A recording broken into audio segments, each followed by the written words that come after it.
इस वीडियो में हम बात करेंगे पीएफ ट्रांसफ़र की, क्योंकि अब पीएफ ट्रांसफ़र की झंझट खत्म होने वाली है। ईपीएफओ के नियम बदल गए हैं। सैलरीड लोग तुरंत जो बड़े अपडेट्स हैं वो ज़रूर जान लें, वरना आपका बड़ा नुकसान हो जाएगा।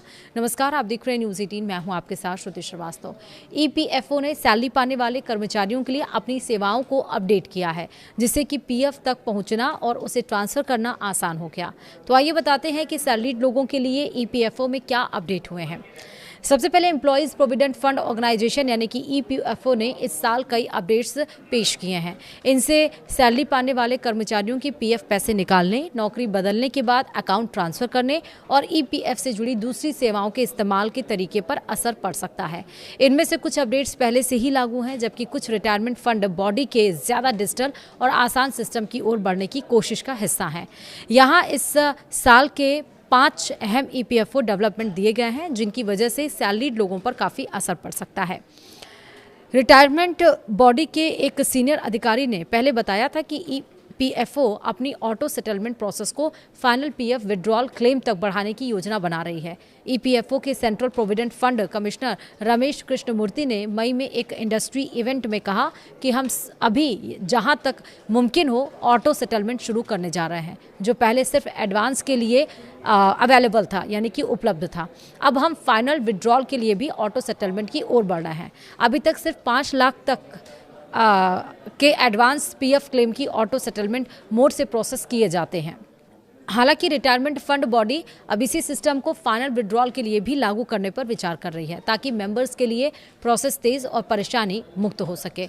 वहीं यूएन एक्टिवेशन उमंग ऐप पर शिफ्ट हुआ है, यानी कि नए या मौजूदा ईपीएफओ मेंबर अब यूनिफाइड मेंबर पोर्टल के जरिए अपना यूनिवर्सल अकाउंट नंबर यानी कि यूएएन एक्टिवेट या जनरेट नहीं कर पाएंगे, क्योंकि दोनों सेवाएं आधार बेस्ड फेस ऑथेंटिकेशन की ज़रूरत के साथ उमंग ऐप पर शिफ्ट कर दी गई हैं। यह बदलाव एक बड़े डाटाबेस कंसोलिडेशन और सॉफ्टवेयर अपग्रेड के बाद किया गया है। ईपीएफओ के मुताबिक इसका मकसद अपनी ऑनलाइन सेवाओं को तेज और ज़्यादा भरोसेमंद बनाना है।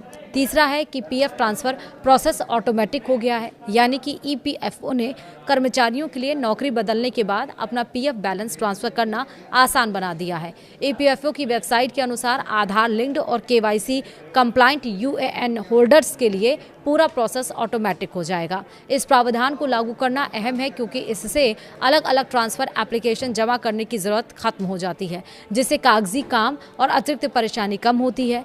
पहले पीएफ अकाउंट ट्रांसफ़र के लिए पिछले एम्प्लॉयर, नए एम्प्लॉयर और ईपीएफओ ऑफिस से मंजूरी की ज़रूरत होती थी। वहीं चौथा है कि ईपीएफ और ईपीएस क्लेम का तेज़ी से निपटारा होगा। पिछले महीने हुई एक इंडस्ट्री समिट में कृष्णमूर्ति ने कहा कि रिटायरमेंट फंड बॉडी को उम्मीद है कि मेंबर्स द्वारा किए गए पीएफ विड्रॉल के ज़्यादातर नए क्लेम उसी दिन या ज़्यादा से ज़्यादा 2 दिनों के भीतर निपटा दिए जाएंगे। ईपीएस 2026 में योग्य पेंशन क्लेम को प्रोसेस करने के लिए 20 दिनों की सख्त डेडलाइन भी तय की गई है। अगर ईपीएफओ किसी ठोस डॉक्यूमेंट्स कारण के बिना इस अवधि के भीतर क्लेम का निपटारा नहीं कर पाता है, तो देरी वाली राशि पर 12% सालाना ब्याज लगेगा, जिसे जिम्मेदार कमिश्नर से वसूला जा सकता है। वहीं यूपीआई और एटीएम बेस्ड पीएफ विड्रॉल निकासी की भी व्यवस्था की गई है। उम्मीद है कि जल्द ही भीम ऐप के जरिए प्रोविडेंट फंड क्लेम के सेटलमेंट की सुविधा शुरू की जाएगी, जिससे क्लेम की राशि सीधे मेंबर्स के यूपीआई लिंक्ड बैंक खातों में जमा हो सकेगी।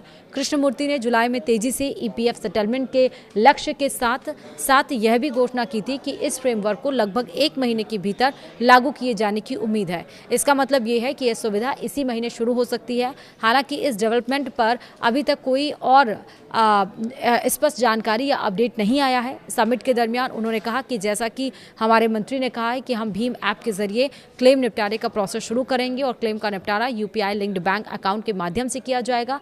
इसलिए यह फ्रेमवर्क भी शायद ज़्यादा से ज़्यादा 1 महीने में लागू हो जाएगा, यानी कि अब आप यूपीआई और डिजिटल पेमेंट के ज़रिए भी अब आप अपना पीएफ का पैसा निकाल सकते हैं। आपको बैंक जाने की ज़रूरत नहीं पड़ेगी। तो ये वीडियो ज़्यादा से ज़्यादा लोगों के साथ शेयर करें जिसका पीएफ का पैसा कटता है। फिलहाल वीडियो में इतना ही। नमस्कार।